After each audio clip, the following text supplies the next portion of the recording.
नमस्कार दोस्तों, मेरा नाम है दर्श पटेल। आपका स्वागत है मेरे चैनल पर। जो लोग मेरे चैनल पर पहली बार है, मेरे चैनल को प्लीज़ आप लोग सब्सक्राइब कर दीजिएगा, जिससे मुझे मोटिवेशन मिलती रहेगी।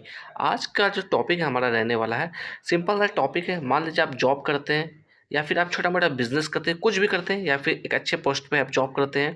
किसी भी फील्ड में अगर आप जॉब करते हैं, तो अगर आप चाहते हैं कि आपका कॉर्पस यानी कि आपकी टारगेट कहीं ना कहीं 1 करोड़ की है, तो आप यहाँ पर पहुँच सकते हैं। यहाँ पर पहुँचने के लिए आपके पास 2 रास्ते हैं, जो मैं यहाँ पे डिस्कस करने वाला हूँ। मे बी आपको ये लगेगा कि मैं सिर्फ़ और सिर्फ़ कैलकुलेशन करके दिखा रहा हूँ, बट अगर पास्ट परफॉर्मेंस को चेक करेंगे म्यूचुअल फंड की, तो पास्ट परफॉर्मेंस में ये टारगेट हमारी अचीव हुई है। तो यहाँ पे देखिएगा, सबसे पहले अगर हम लोग बात करें, अगर आप 20,000 की एसआईपी करते हैं, ज़्यादा की एसआईपी नहीं करना, सिर्फ़ और सिर्फ 20,000 की एसआईपी करना है और 10 साल तक आपको एसआईपी करना है। और मार्केट अगर आपको 15% का रिटर्न्स बना के देती है, तो आप पिछले 15 साल में आप लगभग 55,73,000 का पोर्टफोलियो बना लेंगे। यहाँ पर आप देख रहे होंगे, कैलकुलेशन की मदद से मैंने यहाँ पे आपको दिखा दिया। कुछ लोग यहाँ पे कमेंट करेंगे ये सिर्फ हवाबाजी है, कैलकुलेशन है, रियल मार्केट हमें इस तरह का रिटर्न्स नहीं देता है। तो मैं कहूँगा कि पास्ट परफॉर्मेंस को अगर चेक करें, क्योंकि हम लोग जब भी बात करते हैं म्यूचुअल फंड की या स्टॉक्स की या शेयर की, तो वहाँ पर हम लोग पास्ट परफॉर्मेंस को ही चेक करते हैं। तो यहाँ पर अगर पास्ट परफॉर्मेंस की बात करें, तो ईजिली 12 से 15% आपको ये रिटर्न्स मिल जाएगी।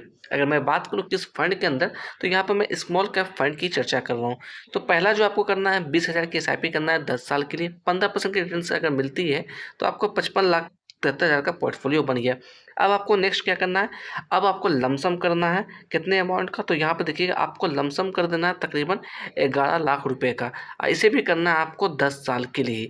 और ये भी आपको अगर 15% के हिसाब से रिटर्न देती है, तो इसकी वैल्यू तकरीबन 48 लाख के आसपास हो जाती है। और दोनों को अगर हम लोग जोड़ते हैं, तो ये आपका 1 करोड़ के आसपास पहुँच जाएगा। 1 करोड़ से ज़्यादा का पोर्टफोलियो बन जाएगा। तो आपको 2 चीज़ करना है, एक एसआईपी करना है, साथ ही साथ में आपको लमसम करना है। अब यहाँ पर देखिए, क्वेश्चन ये आती है कि कहाँ पे हम लोग एसआईपी करें या फिर कहाँ पे हम लोग लमसम करें। तो आप स्मॉल कैप के अंदर जाइएगा, क्योंकि स्मॉल कैप की चर्चा करें तो काफ़ी ज़्यादा ये रिटर्न्स आपको देता है। तो यहाँ पे कुछ फंड की मैं चर्चा करूँ, तो आप निप्पॉन स्मॉल कैप की बात कर सकते हैं, या चाहे तो आप एसबीआई के अंदर बात जा सकते हैं, एसबीआई स्मॉल कैप के अंदर, या फिर एचडीएफसी के अंदर जा सकते हैं, या फिर आईसीआईसीआई के अंदर जा सकते हैं। मेरे हिसाब से ये 4 फंड एक बेस्ट फंड हो सकता है। अगर चारों के अंदर आप 5-5 हज़ार की एसआईपी करते हैं, तो यहाँ पे देखिएगा, ये आपका हो गया तकरीबन आपका 20,000 का एसआईपी हो गया। अब बात करें हम लोग लमसम के लिए, तो लमसम के लिए आप जा सकते हैं एसबीआई 250 के अंदर, क्वांट के अंदर जा सकते हैं, एक्सिस के अंदर जा सकते हैं, और कोटक स्मॉल कैप के अंदर जा सकते हैं। इसके अंदर भी आपको यहाँ पर लमसम करना है डिफरेंट डिफरेंट अमाउंट के साथ। अगर बात करें तो इसके अंदर आप 3 लाख का लमसम कर लीजिए, इसके अंदर 2 लाख का लमसम कर लीजिए, इसके अंदर 3 लाख का लमसम कर लीजिए, इसके अंदर 3 लाख का लमसम कर लीजिए। इस तरह अगर आप लमसम करते हैं, तो इसकी वैल्यू हो जाएगी 11 लाख रुपया। यहाँ पर मैं कहना चाहूँगा, आपको स्मॉल कैप के ही अंदर निवेश करना है, चाहे वो एसआईपी करें, चाहे आप लमसम करें। इस तरीके से, यानी कि एक साथ आपको एसआईपी भी करना है और एक साथ आपको लमसम भी कर देना है। तो ये दोनों को अगर जोड़ते हैं, तो आपकी पोर्टफोलियो 1 करोड़ प्लस हो जाएगी।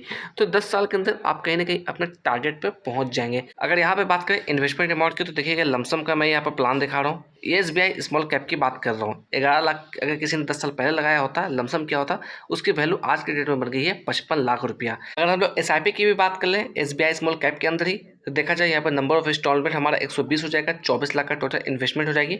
हर महीने आपको 20,000 की एसआईपी यहाँ पर करनी है, और इसकी जो वैल्यू बन जाएगी 57 लाख के बस बन जाएगी। तो दोनों को जोड़ते हैं हम लोग, तो 1 करोड़ प्लस का यहाँ पर आपका पोर्टफोलियो बन जाता है।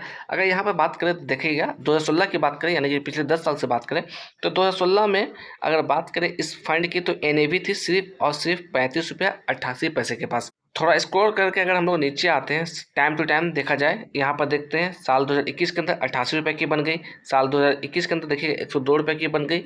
एनएवी लगातार इसके अंदर बढ़ती हुई दिख रही है। अगर साल 2022 की बात करें, तो यहाँ पर देखा जाए 113 रुपये के आसपास की वैल्यू बन गई। साल 2023 की बात करें 128 रुपये की वैल्यू बन गई। साल 2024 की बात करें, तो यहाँ पर देखिए 150 का एनएवी हो गया।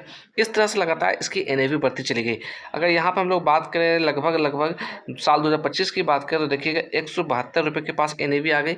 अभी साल 2026 चल रहा है, तो यहाँ पर चेक करते हैं अभी क्या एनएवी चल रही है। तो यहाँ पर देखिए 178 रुपये 57 पैसे के पास एनएवी चल रही है। 2016 में इसकी जो एनएवी की प्राइस थी तकरीबन 35 रुपये की थी, और अभी हम लोग बात करें यानी कि 10 साल के बाद इसकी एक एनएवी यानी कि एक क्वांटिटी की प्राइस हो गई 178 रुपया। तो ऐसा नहीं कि पैसा नहीं बनता है, पैसा बिल्कुल बनता है। मैंने यहाँ पर आपको लाइव प्रूफ भी दिखाया। कुछ लोग कमेंट करेंगे ये तो पास्ट परफॉर्मेंस था, क्या आने वाले समय में देगा, तो बिल्कुल देगा। अगर यहाँ पर मैं बात करूँ, जिस तरह हमने डिवाइड किया था, 2 स्टेप में हम लोगों ने डिवाइड किया था। एक तो तो आपको लमसम करना है और एक हमें एसआईपी करना है। अगर बात करें लमसम के लिए तो लमसम के अंदर भी आपको डिफरेंट फंड हाउस के अंदर ही जाना है, बट यहाँ पे आपको स्मॉल कैप के अंदर जाना है।